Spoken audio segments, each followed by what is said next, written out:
실대표의 스타트업 분석하기. 오늘은 전기차의 대명사 테슬라입니다.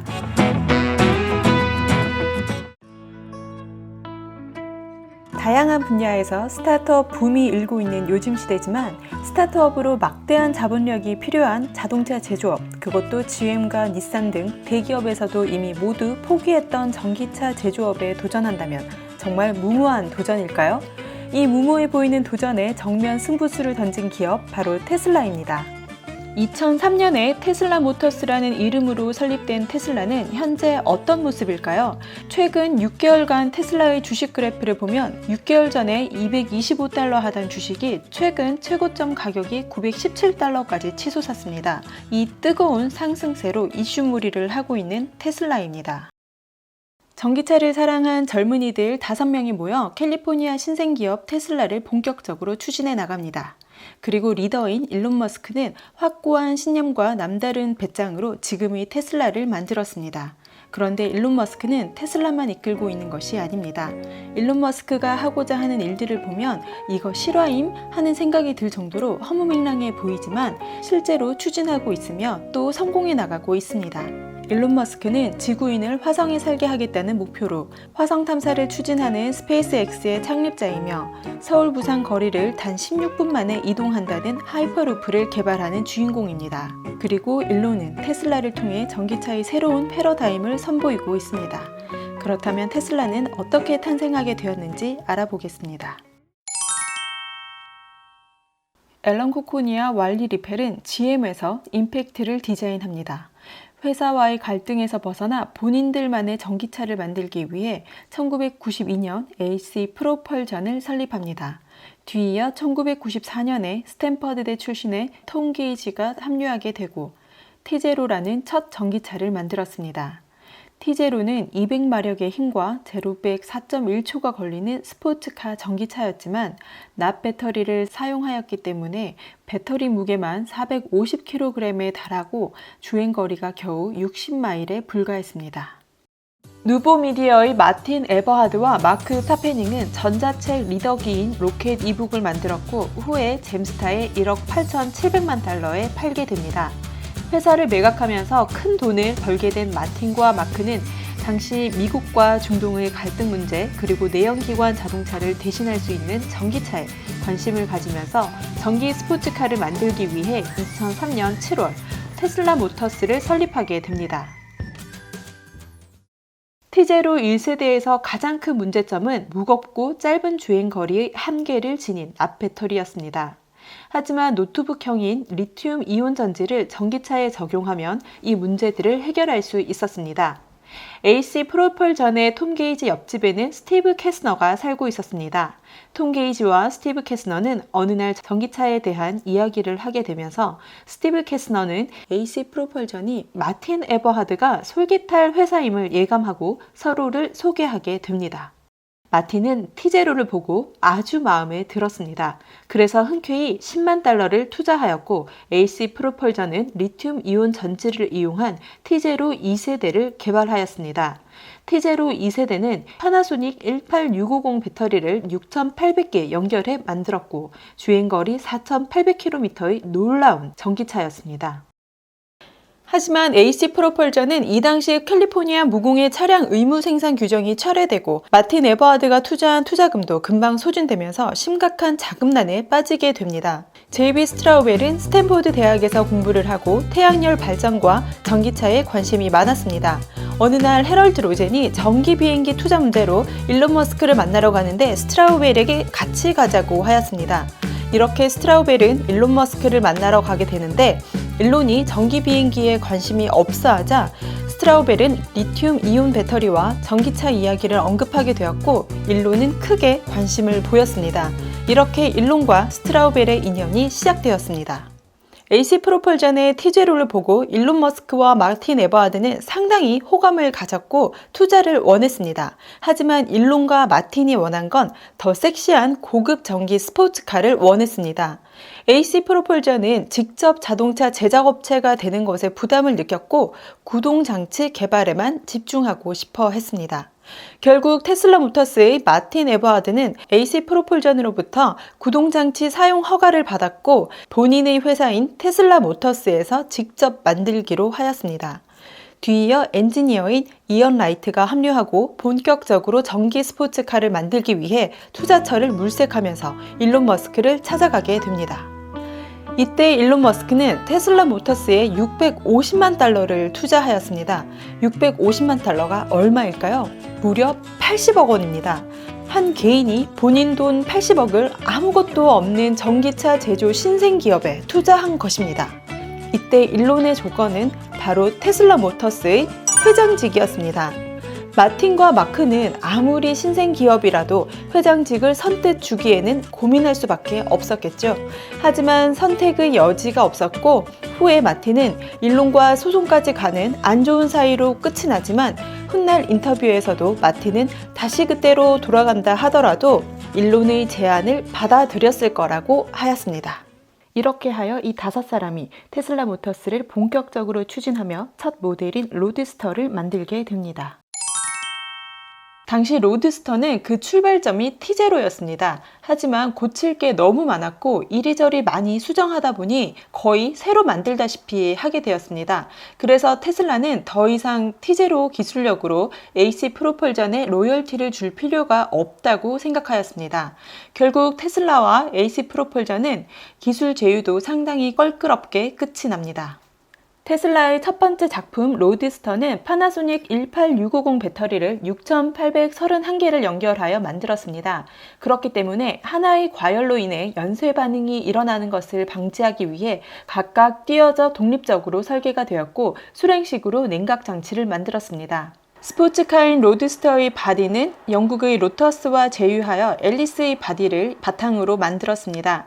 그래서 앨리스와 로드스터 1세대의 모습이 많이 닮았죠. 일론 머스크가 추구하는 테슬라는 좋은 전기차를 만드는 것이 아니라 가장 좋은 전기차를 만드는 것이었습니다. 또한 전기차라서 구매하는 것이 아니라 내연기관의 자동차와 견주어도 차량 자체만으로 매력을 느껴 구매하고 싶은 차, 그런 차를 만들고자 하였습니다. 차에 좋은 기능을 추가할 때마다 또 디자인 혁신을 추구할 때마다 당연히 제작비는 올라가고 제작 기간은 늘어날 수밖에 없겠죠. 이런 논점에서 일론 머스크와 마틴 에버하드는 의견 차가 많았습니다.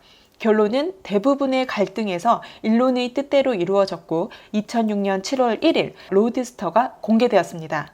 이때 당시 캘리포니아 주지사였던 아놀드 슈왈츠제네거가 시운전을 하기도 했습니다. 이날 공개된 로드스터를 보고 조지 클루니와 레오나르도 디카프리오, 데니스 헤이스버트 등 사회 유명인들이 계약을 하였습니다. 시제품을 보이고 다음 해인 2007년 시리즈 D로 4,500만 달러를 투자받고 누적 투자 금액 1억 500만 달러를 기록합니다. 자동차 제조는 각각의 부품들이 개별 업체에서 만들어지고 이것이 하나로 모여 만들어지기 때문에 필요한 요소들이 동시에 진행되어야 합니다. 로드스터의 경우 순조롭게 일이 진행되는 듯 했으나 변속기에서 문제가 발생하였고 결국 기존 계획이었던 2단 변속기가 아닌 1단 변속기로 우선 출시하게 되었습니다. 로드스터를 개발하면서 기술적인 문제도 계속 이슈가 되어 왔지만 회사가 커지면서 재무 문제도 생기기 시작했습니다. 규모가 커지다 보니 재무 전문가가 필요했고 기존의 창립 멤버들 간의 불화도 싹트기 시작했습니다. 결국 CEO였던 마틴 에버하드가 물러나게 되었고 회장이었던 일론 머스크가 CEO 자리에 앉으면서 마틴 에버하드는 일론 머스크를 향해 소송을 제기하기도 했습니다. 당시 로드스터의 한 대 자재값은 14만 달러였고 판매 가격은 9만 2천 달러였습니다. 판매할수록 적자에 돈 들어올 일은 없었고 사회적으로는 GM이 파산하는 등 불황이 시작되었고 테슬라 역시 최악의 재정 상태로 내려오게 되었습니다. 이때 일론 머스크의 다른 회사인 스페이스X 역시 계속되는 실패를 겪고 있었고 일론은 끔찍히 사랑했던 테슬라와 스페이스X 두 회사 중 하나를 선택해야 하는 상황까지 맞닥뜨려야 했습니다. 또한 일론의 개인적인 문제로도 부인과 이혼하게 되면서 최악의 경우들을 겪게 됩니다. 이때 일론의 배짱과 패기가 다시 일어설 수 있는 기회를 만들어 주었습니다. 최악의 시나리오에서도 일론은 본인의 재산을 올인하여 4천만 달러를 테슬라에 투자하였고 그것이 투자자의 마음을 바꾸게 되고 재정이 살아나기 시작했습니다. 또한 미국 정부가 4억 6,500만 달러의 대출을 승인해 주었고 다임러와 토요타와 협약을 맺으며 테슬라는 큰 고비를 넘기고 한 단계 더 성장하기 시작했습니다. 전기차는 내연기관의 차량을 전기 배터리와 모터로 바꾸는 것이 아니라 전기차 그 자체로 장점을 최대로 살려내야 할 것입니다. 100년 전 자동차가 처음 등장하였을 때 그때는 냄새나고 시끄러운 내연기관 자동차보다 전기차의 인기가 더 높았습니다. 실제로 당시 미국에서 가장 많이 팔린 자동차는 컬럼비아 일렉트릭 런어바웃이었습니다. 하지만 전기차는 주행거리가 너무 짧아 이것이 큰 단점이었죠. 결국 국제 유가가 떨어지고 포드의 대량 생산으로 가격이 내려가면서 내연기관 자동차가 살아남게 되었습니다. 후에 1990년대에 들어오면서 친환경 문제로 다시 전기차가 생산되기 시작하지만 기술력과 정치적 로비스트 문제가 얽히면서 전기차는 다시 사라지는 듯 하였습니다. 하지만 이제 다시 전기차의 시대가 오려고 합니다. 전기차는 내연기관 차량보다 갖추어야 하는 부품 수가 훨씬 적습니다. 그렇기 때문에 같은 사이즈의 내연기관 차량보다 더 넓은 공간을 활용할 수가 있고 고장률도 줄어들게 되죠. 또한 모든 것이 전기로 이루어져 차량 기능이나 AS가 소프트웨어 업데이트 및 조작으로 이루어질 수 있고 카센터를 방문하지 않아도 원격으로 차량을 점검할 수가 있습니다. 이러한 전기차로서의 장점을 최대한 살려서 만들어야 진정한 전기차로서의 매력이 발휘될 것입니다. 기존의 내연기관 베이스 플랫폼을 수정해서 만든 것이 아니라 처음부터 전기차를 위한 디자인 설계, 바로 테슬라의 로드스터 후속작이자 세단형 전기차 모델 S입니다. 테슬라는 모델 S를 출시하면서 막대한 개발비로 또다시 데스밸리를 겪게 되지만 뉴욕타임즈의 공격이 오히려 마케팅 효과의 계기가 되었고 모델 S가 발표된 해에 각종 수상을 휩쓸었습니다. 또한 테슬라는 타다가 중고로 팔고 싶을 때 다시 테슬라가 산다는 파격적인 조건을 내걸고 정부로부터 전기차의 각종 세금 혜택까지 받으며 인기몰이를 하기 시작합니다. 현재 테슬라는 SUV 형태의 모델 X 그리고 모델 3를 출시하였고 트럭까지 출시 예정입니다. 지금까지 테슬라의 배터리는 파나소닉이 독점 공급을 하고 있었습니다. 최근 우리나라의 LG화학이 처음으로 이 독점을 깨고 테슬라에 배터리를 공급하기로 했습니다. 2020년 글로벌 전기차 배터리 점유율을 보면 우리나라 기업이 총 30% 이상을 차지하고 있습니다. 테슬라는 앞으로 배터리를 자체 생산하려고 합니다. 저비용, 고성능 배터리를 대량 생산하여 전기차의 가격을 낮추고 싶기 때문입니다. 포드가 내연기관 자동차의 대중화를 이끌었다면 테슬라는 전기차의 대중화를 이끌려고 합니다. 테슬라가 모든 특허 기술을 오픈한 이유도 바로 여기에 있습니다. 테슬라의 경쟁 상대는 타 전기차가 아닌 내연기관 자동차입니다. 일론 머스크는 모든 사람이 전기차를 이용하는 시대, 그리고 그런 시대를 앞당기는데 테슬라의 목표가 있다고 합니다. 평소 차에 관심이 많으신 저희 아버지께서는 현대 코나 전기차를 몰고 계십니다. 주택에 사시기에 충전 문제도 없고 어딜 가든 엄마로부터 기름값 좀 아껴라는 잔소리를 듣지 않아도 되니 항상 차에 대해 극찬을 하십니다. 전기차가 조용한 건 모두가 알고 있는 사실이지만 어느 날 제가 아빠차 뒷좌석에서 잠시 누운 적이 있는데 그때 확 와닿던 전기차 소리가 잊혀지지가 않습니다. 저도 하루빨리 전기차의 오너가 돼보고 싶습니다.